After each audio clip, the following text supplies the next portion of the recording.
Aujourd'hui, j'ai rendez-vous au lac Saint-Charles pour vivre une activité assez extraordinaire. En fait, il fait encore noir, mais le soleil commence à se lever derrière moi. C'est parce que j'ai rendez-vous avec Jessica Fortin, propriétaire de La Plage, une entreprise spécialisée en SUP, pour vivre une activité pas piquée des verres. En fait, j'aurai la chance de faire un café-crêpe au lever du soleil en stand-up paddle, ici même au lac Saint-Charles. Alors, suivez-moi, je m'en vais la rencontrer pour savoir qu'est-ce qu'on fait aujourd'hui. Salut, c'est Mégane. Je suis née ici et je vis ici. Le territoire, c'est mon terrain de jeu et je vous amène à sa découverte. Suivez-moi, on va avoir ben du fun ensemble.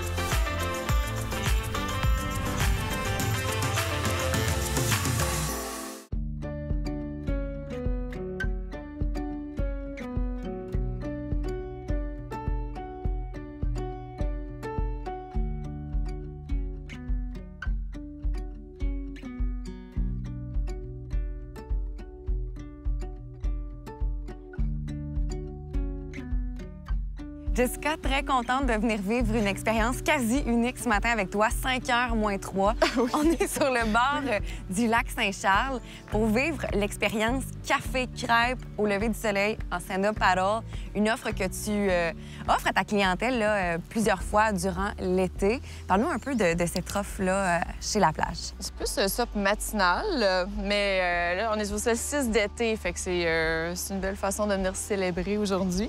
Mais oui, on a commencé l'année passée avec, pendant le COVID. Là, on cherchait des moments pour rassembler les gens parce qu'on sentait que les gens avaient besoin de ça. Fait que voilà, on emmène les gens le matin, on les accueille avec café, crêpes. Après ça, on va faire une petite digestion sur le lac. Vraiment très paisible ce matin sur le bord du lac Saint-Charles, un lac super calme. Il y a d'ailleurs des petits canards qui passent.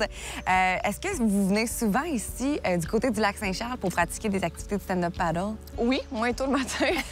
Mais oui, le lac Saint-Charles, c'est vraiment une place qu'on a commencé à venir l'année passée aussi. Donc, on était plus restreint à certains endroits à cause du COVID encore. Puis c'est ça, c'est tellement un bel endroit. Il n'y a aucun bateau à moteur. Fait que c'est super le fun d'emmener les gens en planche en tout temps. On va familiariser les gens, on va donner des initiations. Puis là, on a une clientèle qui évolue, qui veut autre chose. Fait qu'on fait des cliniques d'introduction au fleuve, on amène les gens en eau vive, on amène les gens aussi faire des cours avancés, on les fait descendre des rivières. Donc, il y a vraiment de tout. Puis un de nos plus gros vendeurs, c'est à la station du Chêné. On sort au Perséide pendant 4 soirs. Fait que là, je croise les doigts qu'il fasse beau. Est-ce que les gens ont envie de découvrir ce sport-là? Et surtout, quand ils l'ont découvert, est-ce qu'ils ont envie de répéter l'expérience? Bien oui, je dis toujours aux gens, il y a vraiment un risque de tomber en amour. Puis 99 du temps, c'est ça qui arrive. Les gens, ils accrochent, ils trippent. Fait que j'ai une quinzaine de moniteurs aussi passionnés que moi qui vont autant m'assister dans les événements que donner des cours. J'ai des professeurs de yoga. J'ai des gens qui sont plus spécialisés aussi en eau vive. Vraiment de tout. Fait que c'est le fun.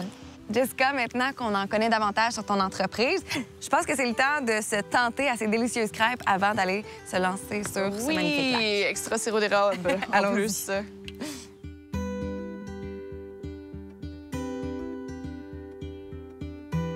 Donc, Jessica, ça fait partie de l'équipement nécessaire pour aller faire du paddle. Oui, on s'en va sur l'eau, donc toujours la sécurité avant tout. Et pour aller en paddle, évidemment, ça prend des ceintures de sécurité. Mais est-ce que ça en prend d'autres choses en plus de la planche et des baguettes? Tu sais, le sifflet naturellement, mais non, pour ce matin, on y va chill, fait que... Yes! Pagaie, planche, VFI. Fait que comme ça, on est équipés, on est prête à s'aventurer sur l'eau.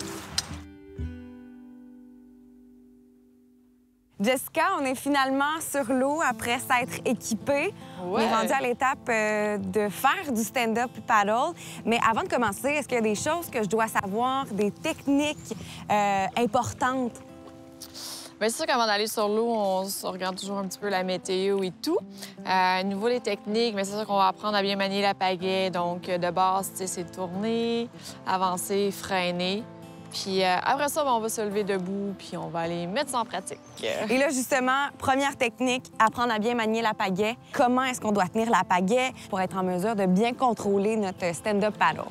Bien, premièrement, c'est sur les genoux, on va la tenir toujours un petit peu plus bas. C'est plus facile pour les épaules. Si tu en gardes en tête aujourd'hui que ta pagaie verticale, on va avancer. Puis plus ta pagaie va être horizontale, on va rapprocher les mains de l'olive pour tourner. OK. C'est brièvement.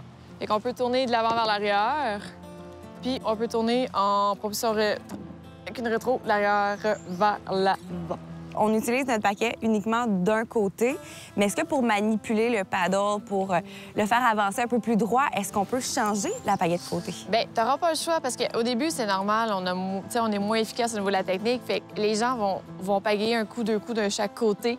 Puis, ben, c'est ça, avec les bonnes techniques, on est capable d'apprendre à bien diriger sa planche. Puis, tu sais, moi, je peux facilement pagayer une demi-heure du même côté. Puis, ben, tu sais, c'est sûr que ce qui est le fun avec la planche à pagaie, c'est que ça équilibre les deux parce que, c'est ça, on travaille des deux bords.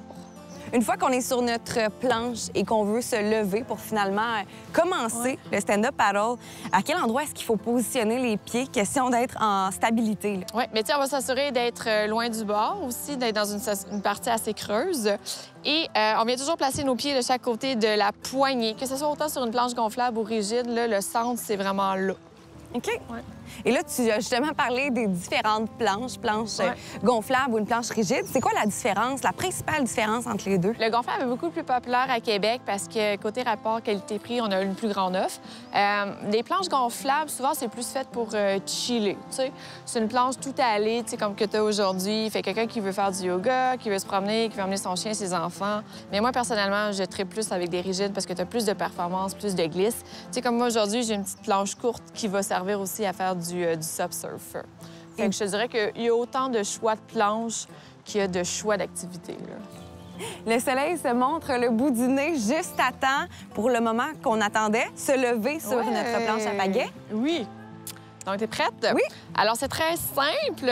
Donc, c'est de prendre le temps de mettre la pagaie sur la planche, de venir placer un pied de chaque côté de la poignée. Dès que t'es debout, garde les petits genoux fléchis comme des ressorts et ta pagaie dans l'eau pour plus de stabilité. Donc, je me place.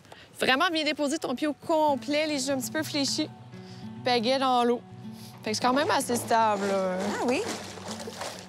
On prend la pagaie au bout. On vient chercher, quand on est debout, c'est là qu'on vient chercher l'olive. On tient notre pagaie de sorte à avoir les deux coudes à 90 degrés. Lorsqu'on... Tu pourrais tasser un petit peu plus tes deux mains comme ça. Et après ça, donc pagaie verticale. Je vais tourner. Pour tenir notre planche droite, qu'il faut faire des coups en C? Pas du tout. C'est vraiment tout le temps des mouvements en ligne droite. OK. Là. Fait que tu veux vraiment piquer ta pagaie à la verticale devant toi. Pas besoin d'aller chercher super loin, rentrer ta pale au complet et faire une sortie de ta pale à tes pieds. OK. Le tout en ayant une petite flexion dans les Ouais, genoux. toujours une petite flexion, comme des petits chocs des genoux. Hey, c'est beau! Hein, vraiment? C'est juste comme un petit peu une petite flexion vers l'avant. Et on pousse dans nos pieds pour redresser le tronc. Fait que c'est vraiment un exercice qui va travailler l'ensemble du corps, comme tu vas voir. Tu sais, on a toutes les jambes, les abdos, le haut du corps. Fait que on vient fit après les...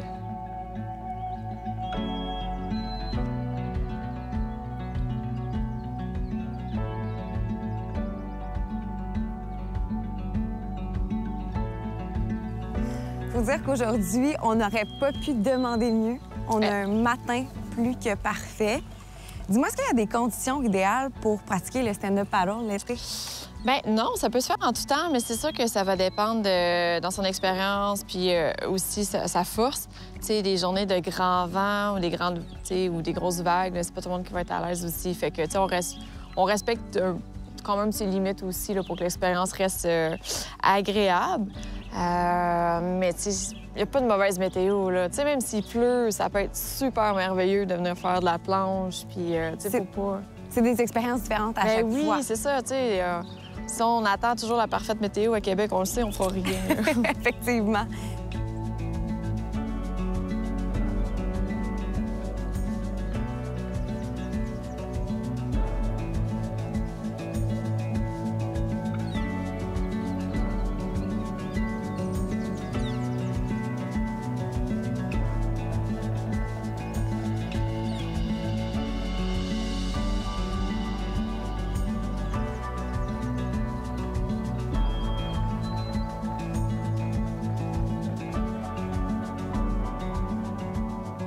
la plage, vous offrez évidemment des cliniques pour les débutants, pour ceux qui veulent apprendre à manier le paddleboard. Il y en a aussi pour les intermédiaires. Mais pour ceux qui sont avancés puis qui veulent un défi supplémentaire, à ceux-là, qu'est-ce que vous leur offrez comme service? Bien, c'est sûr on atteint une limite de qu'est-ce qu'on peut enseigner aussi aux gens. Après ça, mais je pense que la meilleure chose à faire pour les gens, c'est d'aller prendre l'expérience puis de s'amuser puis de... c'est d'aller à Hawaï, surfer dans les vagues en sup. Entre autres, là, je pense qu'il y a plusieurs défis qu'on peut se lancer. J'ai déjà fait du paddleboard, mais j'ai jamais eu de clinique. Évidemment, j'ai déjà été sur l'eau. J'ai un passé de kayak, alors je savais comment manier la pagaie. Mais la stabilité, les techniques de paddleboard, ça, j'en avais jamais eu. Et d'avoir Jessica, qui est une professionnelle dans le domaine, c'est clair que ça donne un petit coup de pouce. Jessica, on est rendu à faire du yoga sur notre stand-up paddle. D'ailleurs, c'est un service que vous offrez chez la plage. Oui.